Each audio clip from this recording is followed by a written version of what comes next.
어, 지난 주말 참 온 국민이 기쁜 소식에 즐거워했던 것 같습니다. 저도 그러한 국민 중에 한 명이었고요. 예, 참 쉽게 늦은 시간이었잖아요. 잘 시간이 훌쩍 넘었는데도 쉽게 잠이 들지가 않더라고요. 자기가 아쉽고 어제 하루 종일 반복되는 거 보고 또 보고 보고 또 보고 아, 너무 기뻤어요. 근데 이런 생각이 한편으로는 또 들었습니다. 정말 저도 이제 너무 기쁘고 즐거웠지만 사실 뭐 우승한 것도 아니고요. 그리고 한편으로는 이기는 것이 뭐 내 삶에 있어서 내가 쉽게 말해 뭐 살림살이 더 나아지는 거 그런 거랑 상관없잖아요, 그렇죠? 월드컵 우승해도 상관이 없어요. 근데 왜 그렇게 기쁠까, 그렇죠? 예전에 그 연세대학교 농구부 감독이었던 최희양 감독이라는 분이 계셨는데 그분이 그 가르쳤던 이제 선수들한테 이런 말을 했다고 해요. 야, 너희가 하는 이 하나도 생산성 없는 이 공놀이가 너네 볼펜 하나 못 만드는 이 공놀이가 무슨 의미가 있냐. 그래도 팬들이 있기 때문에 너네가 가치가 있는 거다. 이렇게 얘기했다는 거예요. 그 공이 금을 넘어가는 그 자체에 무슨 의미가 있습니까? 그렇죠?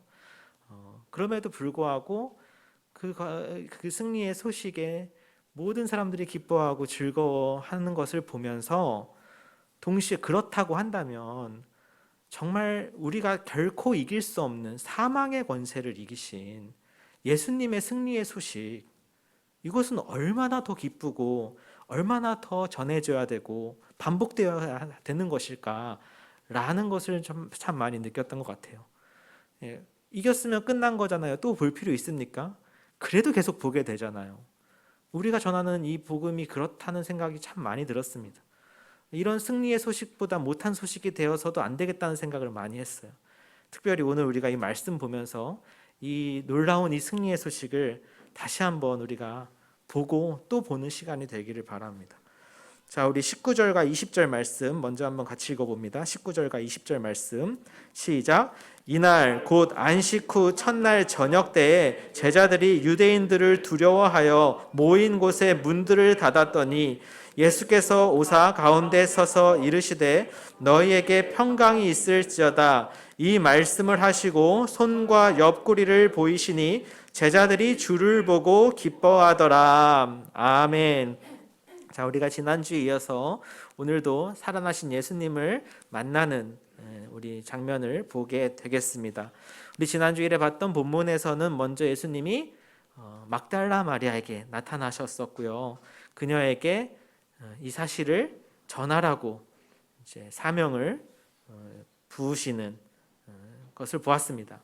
실제 그녀가 가서 제자들에게 열심히 얘기했겠죠. 어떻게 안전합니까? 그렇죠? 그랬을 때 이 제자들의 반응이 어땠을까? 성경에서 안 나와요. 믿었다느니 아니면은 뭐 들은 채 만채 했다느니 이런 얘기가 없어요.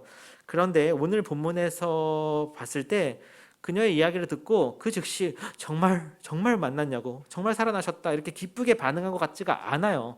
한번 보시면 아시겠지만, 자 19절 보시는 것처럼 이날 곧 안식 후 첫날 저녁 때예요. 예수님이 부활하신 날이죠. 예수님 금요일에 돌아가셨고요. 토요일이 안식일이었고요. 주일날 아침 새벽에 이제 있었던 일이 막달라 마리아의 일이었잖아요. 그리고 그날 저녁이 된 거예요. 그랬을 때 제자들이 어떻게 하고 있었냐면 제자들이 유대인들을 두려워하여, 특별히 여기서 어떤 유대인들입니까? 예수님을 십자가에 못 박은 그 유대인들을 두려워했고요. 당연히 두려웠겠죠. 자신들의 리더가 유대인들에게 그런 비참한 최후를 맞이하게 되는 것을 직접 보기도 했고 듣기도 했는데, 그러한 가운데 두려워하는 마음으로 같이 모여 있었어요, 한 곳에. 그리고 그 모인 곳의 문을 꼭꼭 걸어 잠그고 있었던 것 같습니다.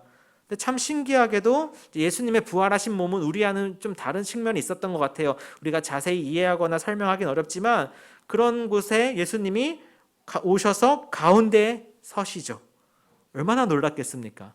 그 제자들 한가운데 서셔서 이르시되 뭐라고 말씀하세요? 첫 마디가 너희에게 평강이 있을지어다 이렇게 말씀하세요. 첫 말씀이 이렇게 평강에 대해서 얘기하시는 것은 두 가지 의미가 있는 것 같아요. 먼저 기본적으로 그들의 기본적인 인사일 수 있어요. 에일의 휘민 이런 간단한 두 단어로 되어 있는데, 그러니까 히브리어로 여러분 잘 아시는 샬롬이에요. 우리 비슷한 말로도 우리가 인사를 하죠. 뭐라고 합니까? 안녕이라고 인사하잖아요. 안녕, 안녕하세요. 그렇게 예수님이 그들에게 찾아오셔서 인사하는 것, 심과 동시에 또 어떤 측면이 있어요? 실제 그들이 얼마나 두려워했겠습니까? 너무 불안했겠죠. 이제 다음은 우리 차례일까? 우리 이제 어떻게 되는 거야? 불안해하고 두려워해가는 그들에게 평강을 주시는 거죠. 이제 평안해라. 걱정하지 말아라. 그렇죠?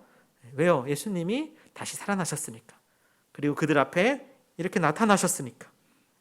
그러시면서 20절에 이 말씀을 하시고 심지어 어떻게 하세요? 손과 옆구리를 보여주시죠. 어떤 손과 어떤 옆구리입니까?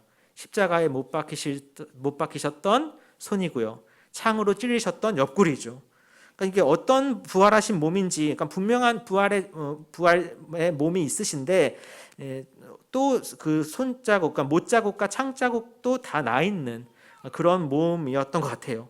그래서 그러한 몸까지도 다 보여주시니까 그때서야 비로소 어때요? 제자들이 주를 보고 기뻐했다라는 거예요. 그러니까 이쯤 돼서야, 직접 예수님이 나타나시고 못자국, 창자국까지 다 보여주고 나서야 제자들이 이제서야 비로소 우리 주님 정말 다시 살아나셨구나, 살아서 다시 돌아오셨구나, 약속하신 거 지키셨구나, 말씀하신 대로 이루어졌구나, 성취되었구나 라고 기뻐했다라는 거죠. 참 이 믿음의 과정까지가 쉽지 않았던 거예요. 직접 예수님이 오시고 나서야 그들이 이제 보고 기뻐하게 되었습니다. 그런 제자들을 향해서 예수님이 이어서 21절부터 23절 이렇게 말씀하시고 명하십니다. 한번 같이 읽어볼까요? 21절부터 23절입니다. 세 절이요. 시작. 예수께서 또 이르시되 너희에게 평강이 있을지어다. 아버지께서 나를 보내신 것 같이 나도 너희를 보내노라. 이 말씀을 하시고 그들을 향하사 숨을 내쉬며 이르시되 성령을 받으라. 너희가 누구의 죄든지 사하면 사하여질 것이요 누구의 죄든지 그대로 두면 그대로 있으리라 하시니라. 아멘. 예수님이 다시 또 말씀하시죠. 너희에게 평강이 있을지어다. 이렇게 반복하시는 건 정말 그들이 많이 좀 두려워하고 불안해했던 것 같아요. 괜찮다, 평안해라 이제 라고 말씀하시는 것 같고요. 다만 이제 이어서 하시는 말씀이 중요한데 뭐냐면 뭐라고 말씀하세요? 아버지께서 나를 보내신 것 같이 나도 너희를 보내노라 하는 말씀을 하신다는 거예요. 자, 이게 무슨 의미냐면, 자, 그동안은 주로 그들이 모여 있었죠. 지금도 그랬고요. 그동안 주로 어떻게 했습니까? 예수님과 공생의 기간 동안 같이 있으면서 예수님과 함께 있으면서 모여서 예수님의 사역을 보고 예수님의 가르침을 듣고 그렇게 쉽게 말해서 예수님의 제자로서 계속 훈련을 받아왔었어요. 자, 그런데 이제는 어떻게 해야 될 때가 온 거예요? 이제는 졸업하고 쉽게 말해 하산할 때가 온 거죠. 이제는 그 배운 것들 또 그동안 봤던 것들을 전하고 전수해야 될 때가 온 것입니다. 이제는 그래서 나도 너희를 보낸다. 선교적 공동체로서 제자들을 보내고 계시죠. 자, 우리 교회는 크게 두 가지 측면이 있어요. 제가 늘 강조하는 거지만 먼저 지금 우리의 모습처럼 모이는 교회입니다. 그렇죠? 제자들이 모여있던 것처럼 우리 역시 예수님을 믿는 자들의 믿는 공동체, 믿음의 공동체로 모여요. 모여서 함께 주님을 온전히 예배하고요. 함께 교제하고요. 기도하고요. 너무나 중요한 것이죠. 이것도 주님이 교회에 주신 사명이고 또 교회가 마땅히 가져야 될 모습입니다. 그러나 그것으로 그쳐서는 안 되죠. 왜 그렇습니까? 반드시 모인 교회는 흩어져야만 해요. 흩어지는 교회가 되어야 합니다. 여기가 좋사오니 우리가 계속 여기에 있을 건 아니잖아요. 그렇죠? 계속 예배만 드리고 있을 건 아니잖아요. 제가 여러분 마지막에 축도하는 이유도 뭐에 있습니까? 여러분을 세상으로 파송하는 거거든요. 보내는 거거든요. 교회에서 받은 은혜를 또 진리를 세상 가운데 내가 가지고 가서 살아내고 전하고 또 선포하는 거죠. 교회뿐만 아니라 가정에서, 직장에서, 또 학교에서 내가 있는 어떤 삶의 처소에서든지 하나님께서 나를 보내신 곳으로 가서 흩어진 교회로서의 사명을 감당해야 하는 것입니다. 그게 바로 주님이 오늘 제자들에게 이 사명을 맡기시는 그 기원이 되는 거죠. 처음에 막달라 마리아를 보내셨던 것처럼 제자들에게, 이제 제자들을 세상에 보내셨던 것처럼 또 그 제자들은 또 다른 누군가를 보내고, 그렇게 해서 우리에게까지 지금까지 이 놀라운 소식이 전해져 왔고, 우리 역시 또 누군가에게는 보냄받은 존재가 되어야 한다는 거예요. 이게 너무 중요한 거예요. 그러나 여러분, 막상 세상에 나간다, 또 그리고 이 귀한 사명을 가지고 감당한다라고 생각했을 때 느끼는 굉장히 큰 부담이 있죠. 쉽지 않거든요. 잘 아시겠지만. 그래서 예수님도 공생의 기간에 제자들을 보내시면서 뭐라고 말씀하셨냐면, 내가 너희를 세상 가운데 보내는 게 마치 어린 양을 이리 가운데로 보내는 것 같다 라고 말씀하실 정도였어요. 정말 그렇죠. 얼마나 세상의 공격, 또 핍박, 때로는 조롱 심합니까? 이 귀한 사명을 감당하려고 할 때 세상이 결코 우리를 가만히 놔두지 않거든요. 그래서 우리가 느끼는 건 이거예요. 이거 내가 참 하기가 어렵다. 그걸 너무 잘 아셨던 우리 예수님께서 그래서 22절에 이렇게 그들에게 말씀하신 겁니다. 어떻게 해요? 이 말씀을 하시고 그들을 향하사 숨을 내쉬며 이르시되 성령을 받으라. 예수께서 우리 요한복음 통해서도 충분히 봤어요. 성령에 대해서 얼마나 많이 말씀하셨나요? 오히려 내가 떠나는 것이 너희한테 더 좋은 거야 라고 말씀하셨잖아요. 제자들이 계속 불안해했잖아요. 예수님 자꾸 어디 간다 그러니까 도대체 어디 가신다고 저러시는 걸까 불안하게. 근데 예수님은 내가 가는 게 너희한테 더 좋다니까. 왜요?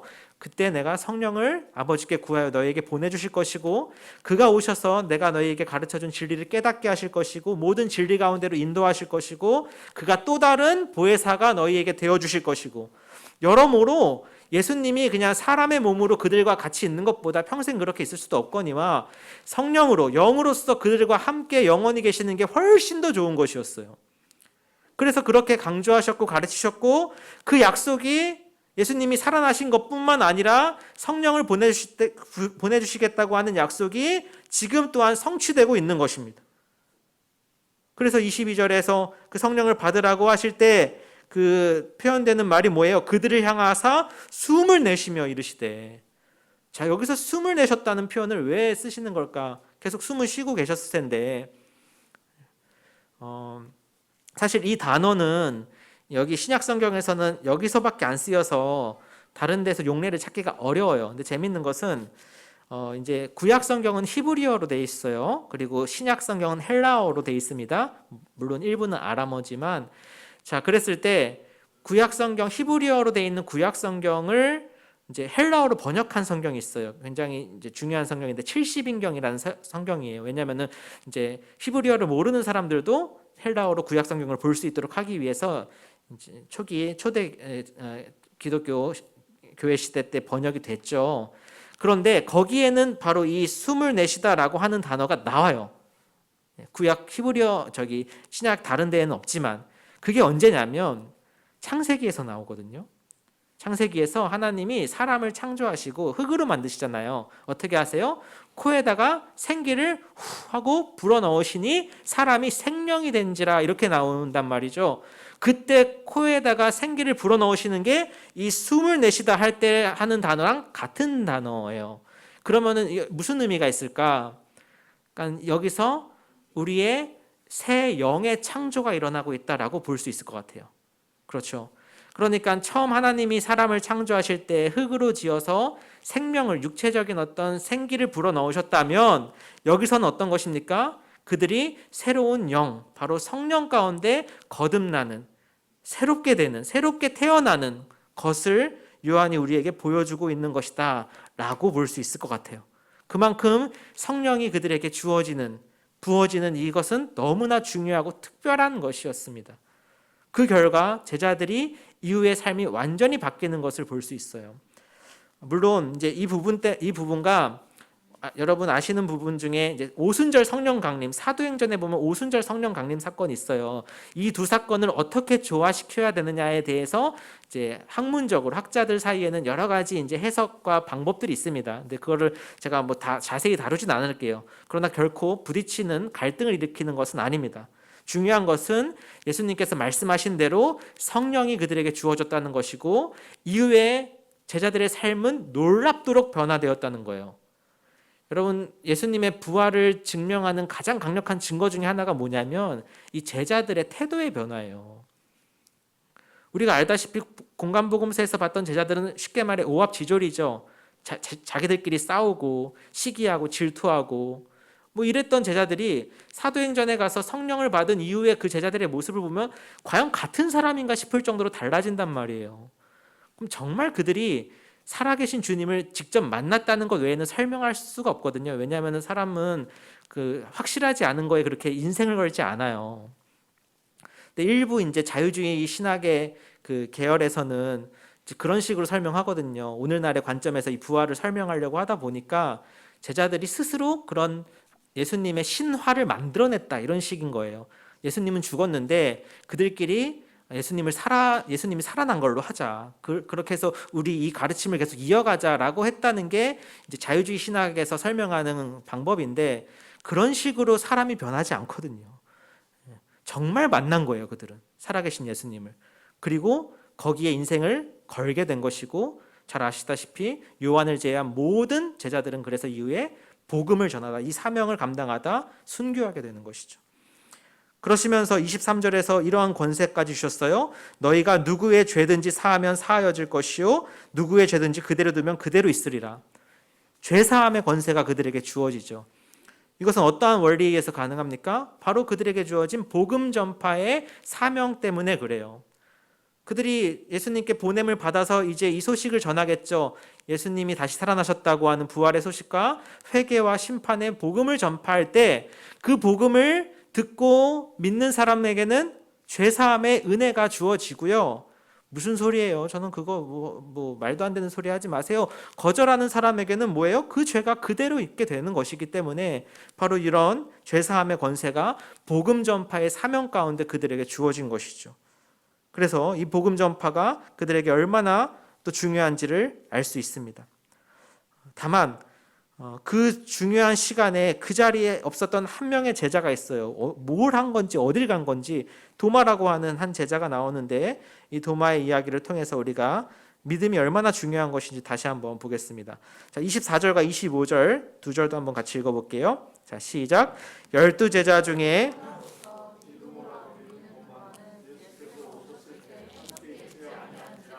다른 제자들이 그에게 이르되 그를 보았노라 하니 도마가 이르되 내가 그의 손에 못자국을 보며 내 손가락을 그 못자국에 넣으며 내 손을 그 옆구리에 넣어보지 않고는 믿지 아니하겠노라 하리라. 아멘. 자, 12제자 중에 이제 10명의 제자가 있었던 거죠. 예수님이 처음 나타나실 때. 이제 유다는 없어요. 유다는 예수님 그렇게 배신하고 이후에 이제 자결하죠. 하여튼 이 자리엔 같이 있지 않았습니다. 그리고 이 도마도 그때 무슨 바쁜 일이 있었는지 없었어요. 이제 디두모라 불리는 쌍둥이란 뜻이에요. 그래서 도마가 이렇게 말하죠. 나도 당신들처럼 직접 보기 전에는 나도 못 믿겠습니다. 그러니까 소위 우리가 도마에 대해서 갖고 있는 어떤 약간의 선입견 같은 게 의심이 많다라는 거잖아요.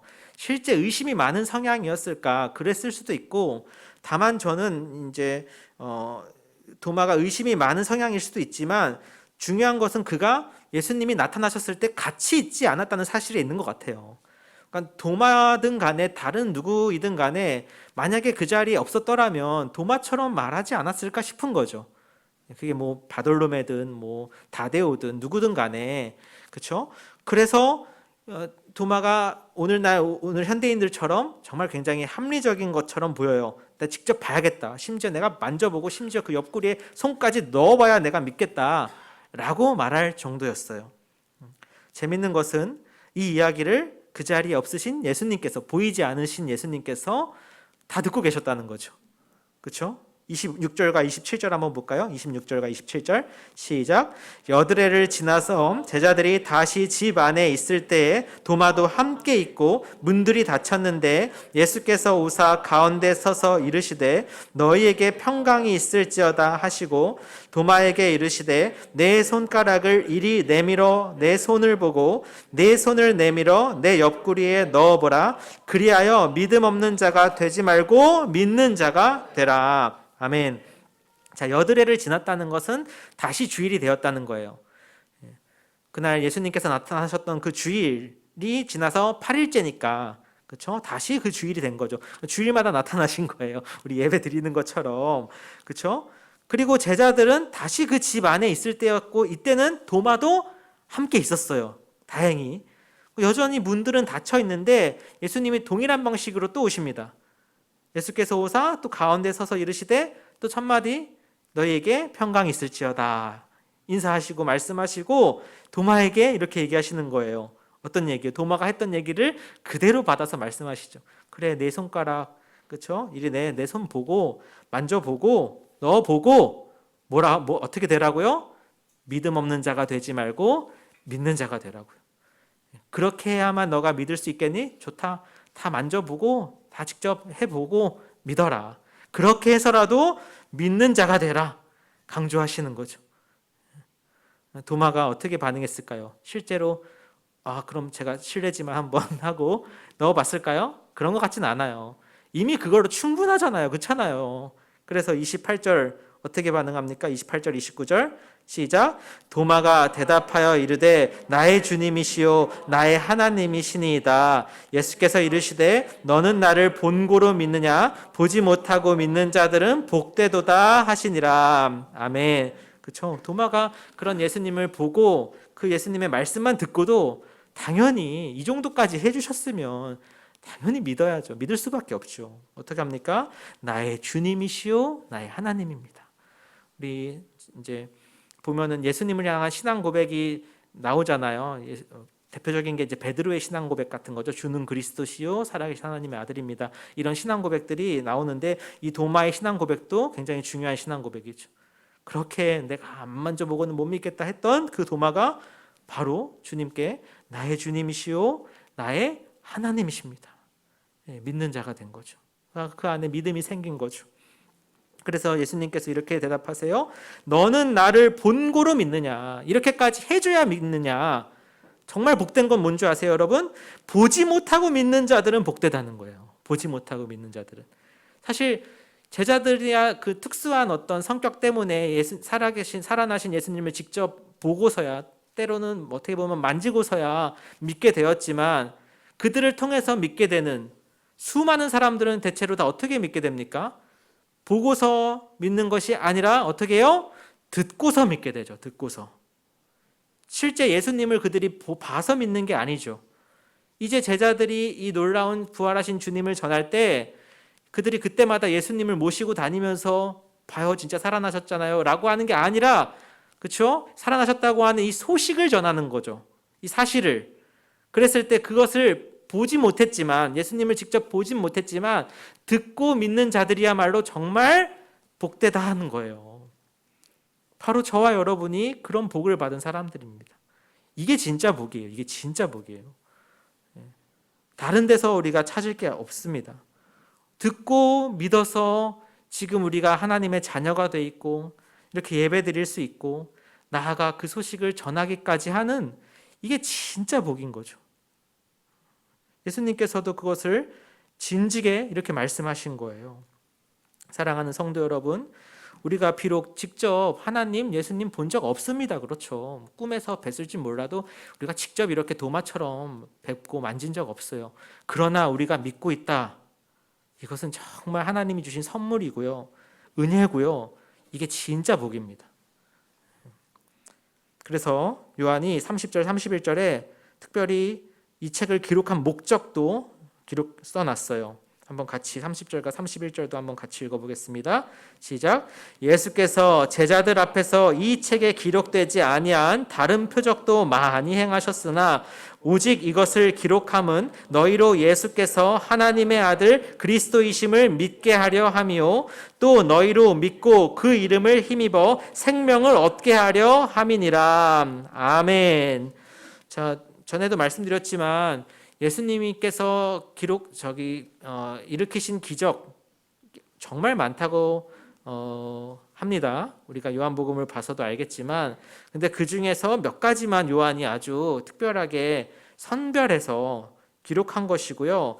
이 외에도 정말 다른 표적이 많아요. 21장에서는 나중에 보겠지만 이 세상이라도 그 표적을 다 기록하면 다 책을 다 못 둔다. 그 정도로 많다. 일종의 과장법이에요. 그런 식으로 이제 표현을 합니다.